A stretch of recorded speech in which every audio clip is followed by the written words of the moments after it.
Okay, can you hear me? It's an honor to be here.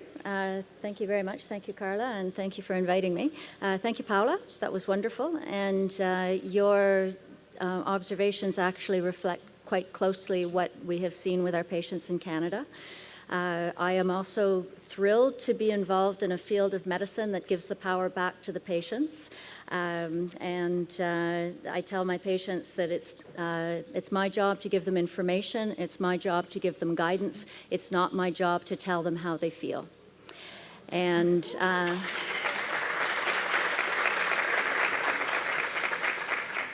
I am very fortunate in many ways to be living in Canada and working in Canada, and we have a quite well-established system with medical cannabis at this point. So I'm going to guide you through that. I gather Brazil is very early in the process, and hopefully we'll be able to help speed things along and maybe not make some of the mistakes that Canada did.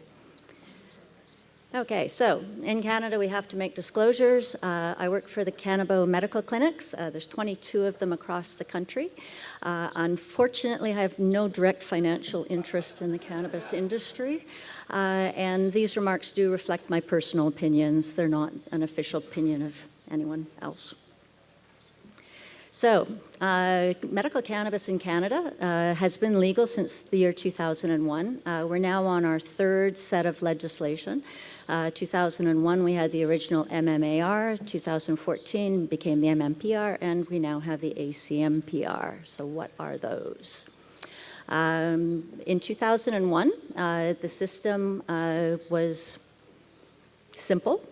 We had one approved strain of cannabis that was grown in an approved government facility, and it was dried and it was shipped to registered patients. Patients did also have the option of growing their own or having it grown by a designated grower. And that continued for about 13 years. And then some concerns were that too many people were growing their own. So they introduced a licensed producer system.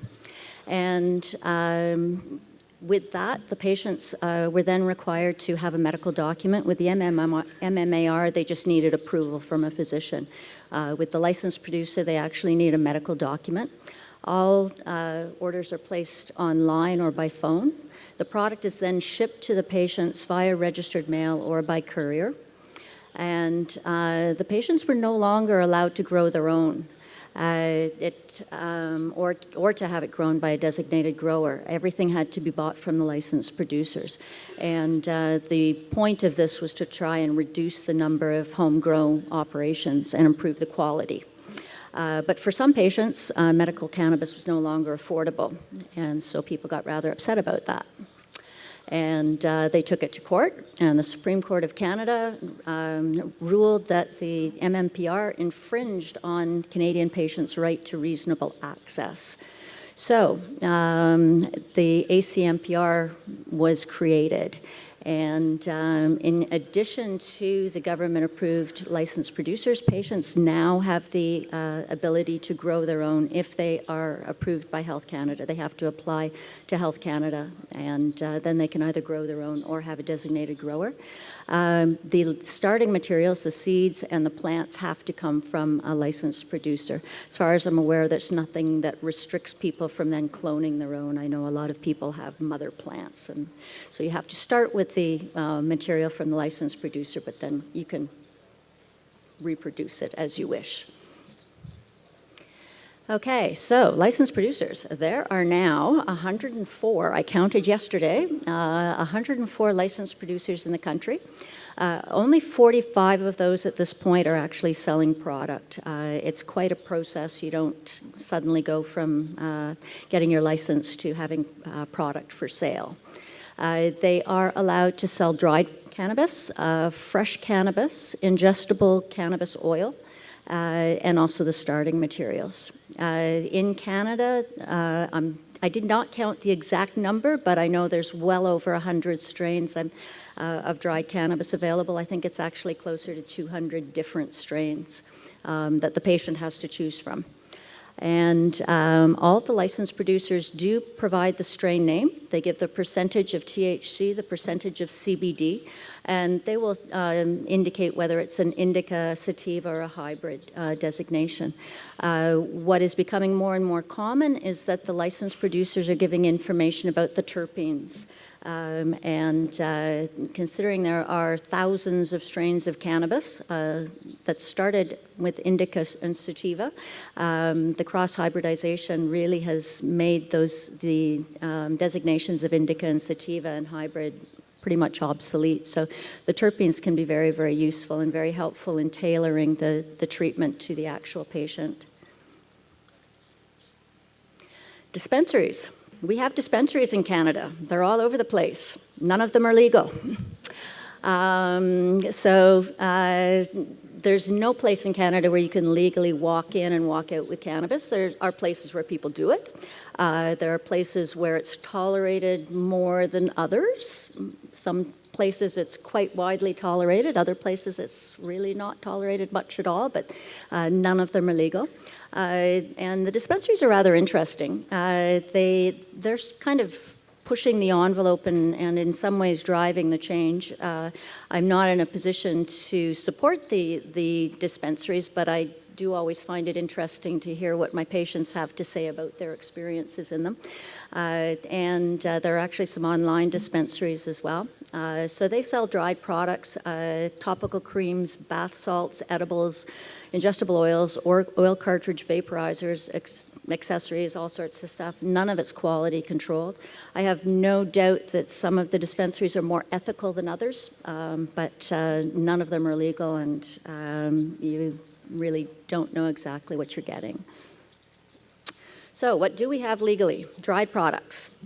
We don't encourage smoking. We encourage people to use their dried product by vaporizer. Some people do still smoke it. When you inhale it, of course, you get a very rapid onset of action, short duration of action. Some people will make edibles or topicals with the dried product. It's a rather expensive way of using them. It's inefficient, and they need quite a bit of it. With the dried product, though, we really have the greatest choice of products, close to 200. And so they can be a very nice adjunct. We have ingestible oils, we don't have an awful lot of choice. There's probably about a dozen of the licensed producers that are offering oils for sale right now. There'll be CBD-rich oils, THC-rich oils, balanced oils, and very new on the scene, one of the companies has started making a THCA oil, which is quite interesting. The companies are required to specify the carrier oil. These oils are all diluted out into a carrier oil, some form of vegetable oil for ingestion only, not for inhalation. We generally start the patients with a very, very small amount on a regular schedule, and they just gradually increase up until they find they're getting good results. The oils, the extraction process generally removes the terpenes, and the companies may or may not put the terpenes back in. Anytime you take cannabis by mouth, the onset of action is very slow, anywhere from about 30 minutes to 2 hours, but then there's a nice long duration of action. So that certainly can be useful. What else do we have? Soft gels, just starting to appear on the market. Not very many options, limited availability, inconsistent availability, but if the patient can find one that works well for them, they certainly are very convenient.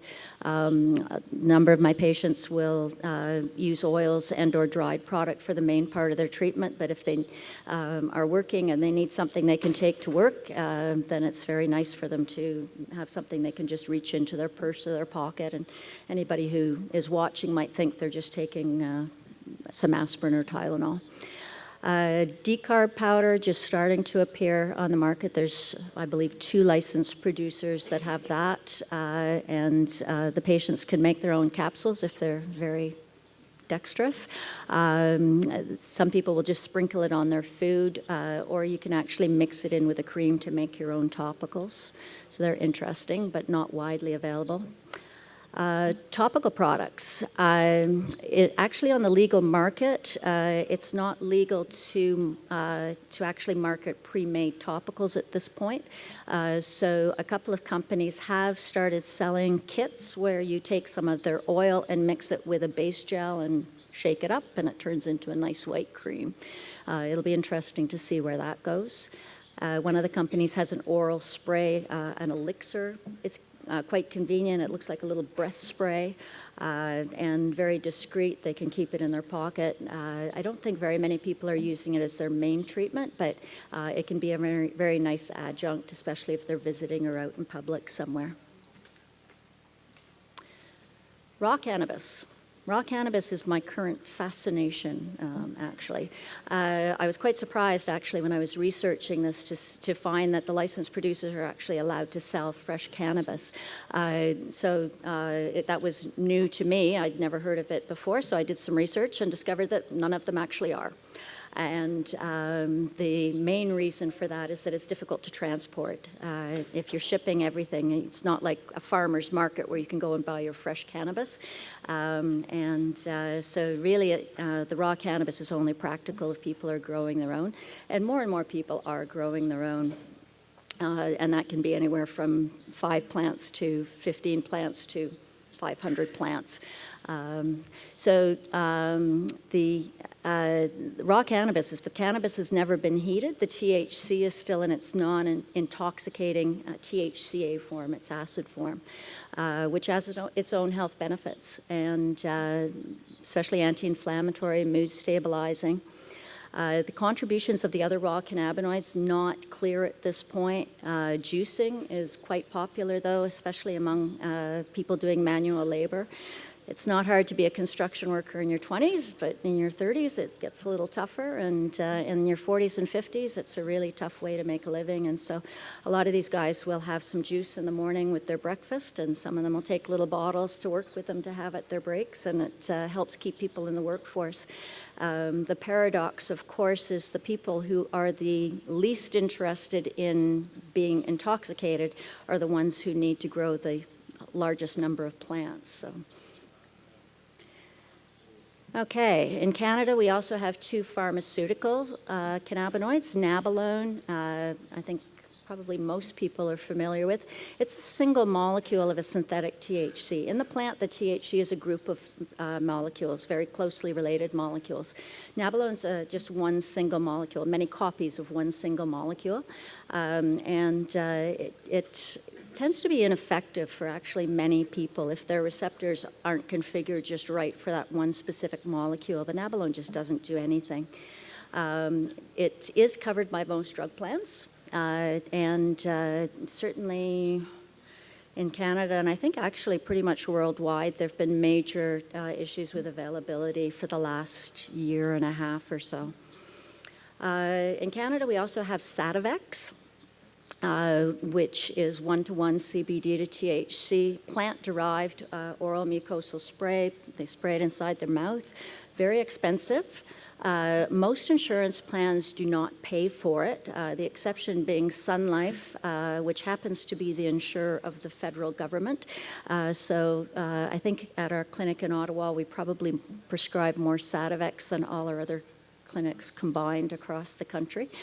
The Sativex is quite useful for research because it is standardized, and also people can travel.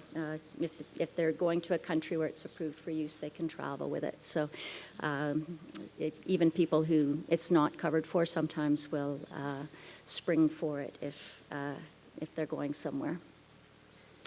Okay, so medical documents. Not very many are actually being written by family physicians. There's no actual restriction on who can write one, though. Legally, any physician in Canada can write a medical document if they feel comfortable doing it. Most of them don't feel comfortable doing it.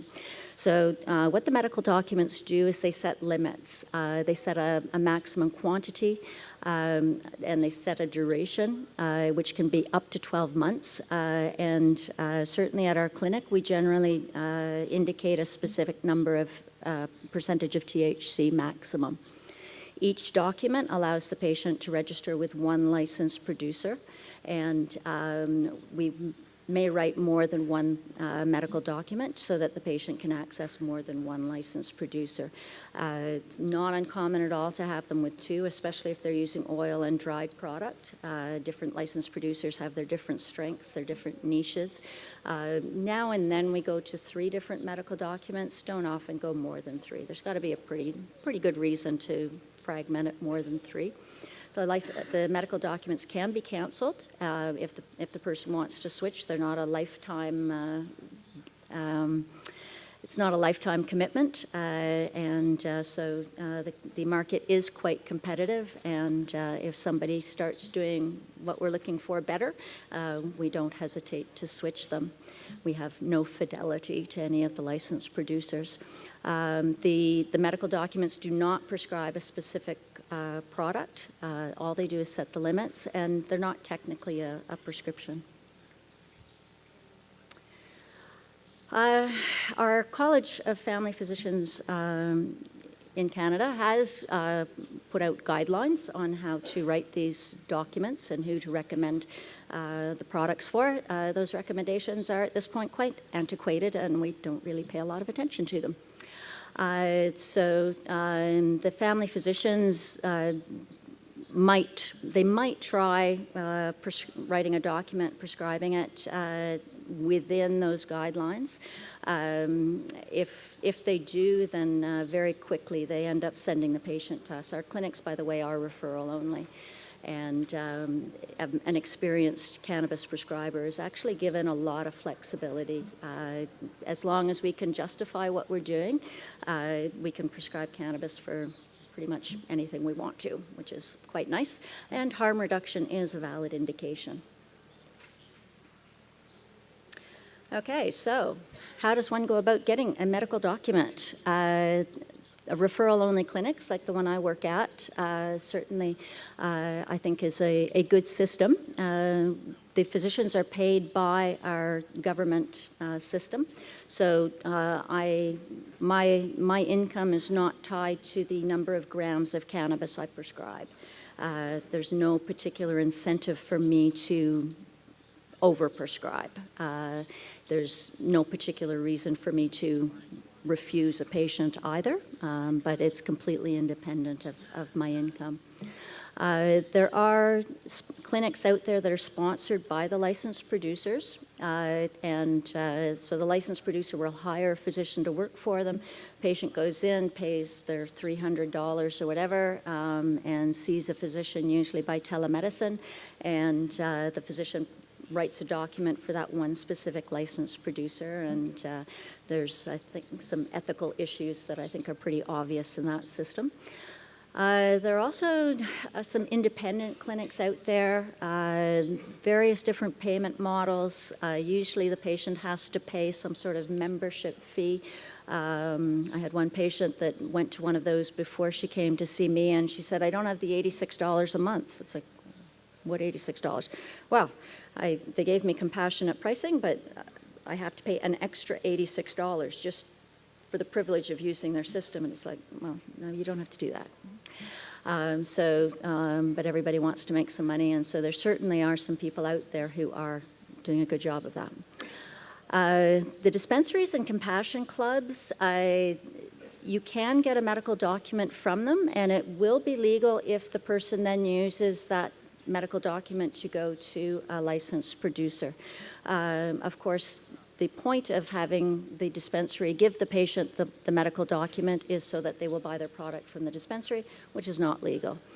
And very often the physician that's writing those medical documents is being paid according to the amount authorized. So there's certainly some less than completely ethical models out there. Okay, so how are patients in Canada using their medical cannabis? For intermittent issues, just dried product by a vaporizer usually works pretty well for most people. Chronic pain or chronic anxiety, the oils can be very nice to give baseline control of those symptoms that never ever go away, that are just there all the time. We'll often use a combination of the two. So if somebody has chronic back pain, they'll use an oil to control the back pain that's there all the time, and then if their back goes into spasm, they'll use a vaporizer to treat that extra pain. Sometimes we'll use the Sativex for the acute situations as well, depending on what the person's insurance coverage is like and what the situation is. Medical cannabis has certainly financial advantages. Street cannabis is available quite widely, but medical cannabis, certainly you can get high quality product. It's actually quite competitively priced compared to other sources. Often I'll have patients come to me that have been using street cannabis regularly, and I'll ask them, so how much are you paying?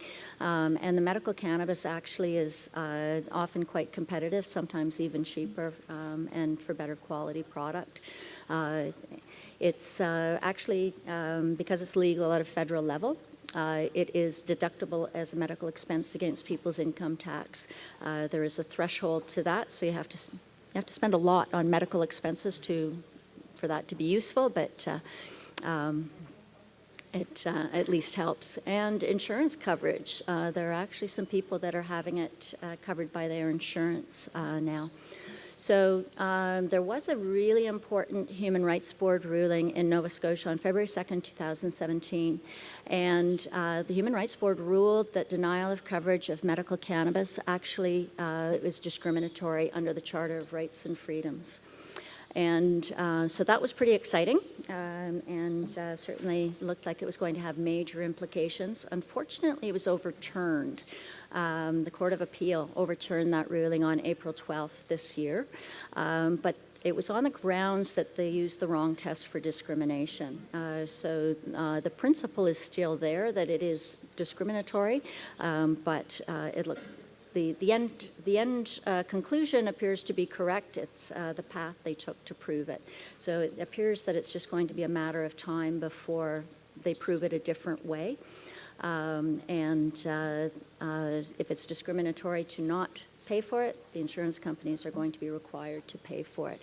Already Sun Life has started offering it as a rider on their group benefit plans, and the people have to pay extra to have it included in their group benefit plans, but they are starting, and they also will look at it on a case-by-case basis. So it's the door is opening for that.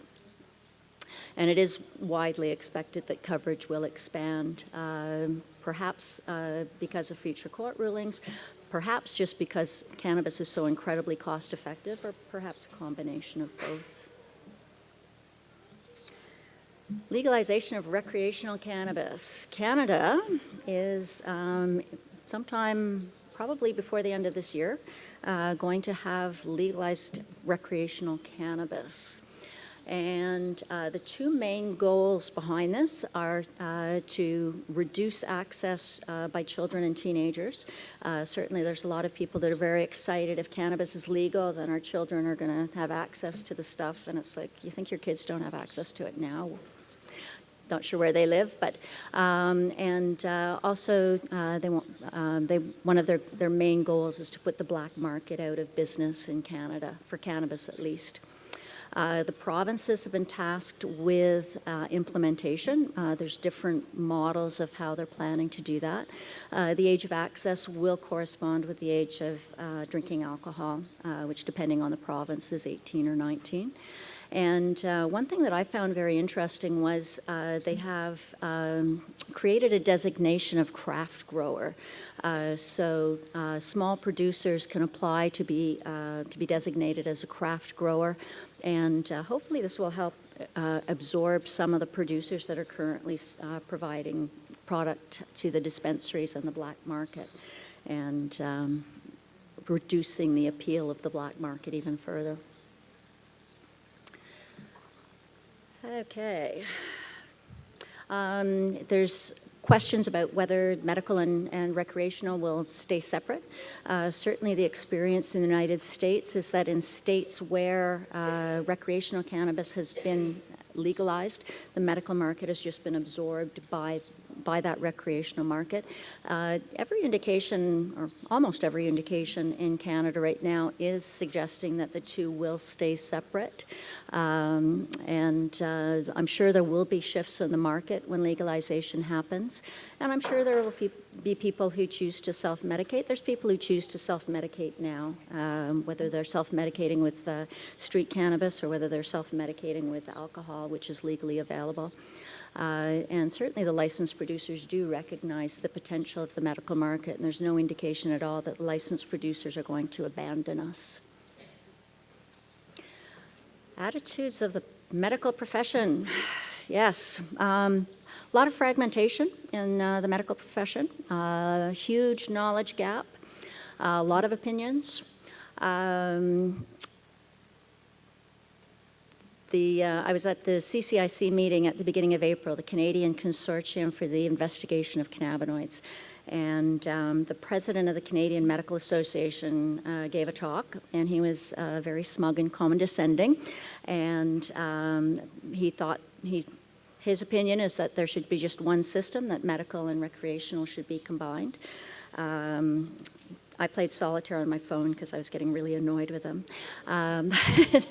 At the end, actually, the medical director of our clinic system stood up and made some comments which were not particularly complimentary, and ended by telling the president of the Canadian Medical Association that he thought he was an embarrassment to the profession.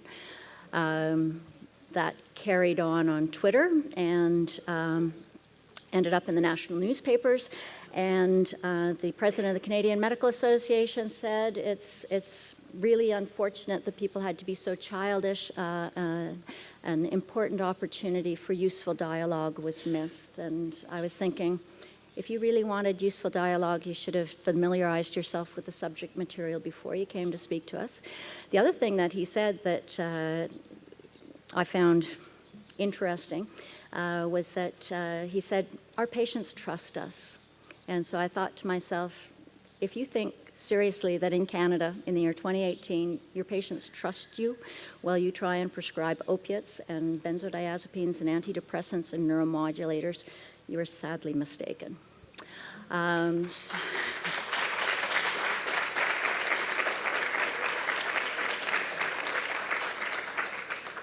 So it's not really a surprise that given that leadership, though, the approach or the attitude of the profession in general is, oh, there's no proof, there's no, we need proof, we need research. And they're waiting for more evidence. Obviously, research has been limited by prohibition, but the other factors that go into it is that it's not one product. We're not trying to do research into one product. It's thousands of products. And how do you research thousands of products? There's also, on top of that, tremendous variability person to person. So a lot of trial and error. What works well for one person isn't necessarily going to be what works for the next person. But all of that is superimposed on what is a more than 6,000-year safety record. And so I can tell my patients it might take a little while to find the stuff that really works right for you, but it's not going to kill you. And there aren't really many things out there that can make that claim. Our referral base is growing. I've been doing this for about 2.5 years. When I started, the clinic in Ottawa was brand new. We had no referral base. I'm told that we now have 300 referrals in the queue, just waiting to be scheduled. So I'm quite proud of the job we've done with that. As the physicians see the results, they send us more patients and they talk to their colleagues, and the word does get out gradually. But mostly it's the population that's driving the change. It's the patients. They're less trusting of pharmaceuticals, and they're less trusting of the medical profession. The medical profession is losing credibility, and we're really going to have to make a choice of how we want to proceed with that. The longer the profession digs in its heels and refuses to look in this direction, the less patients are trusting them. And so I hope they figure that out before it becomes a total mess, but it makes me look really good. And I guess we'll do questions afterwards.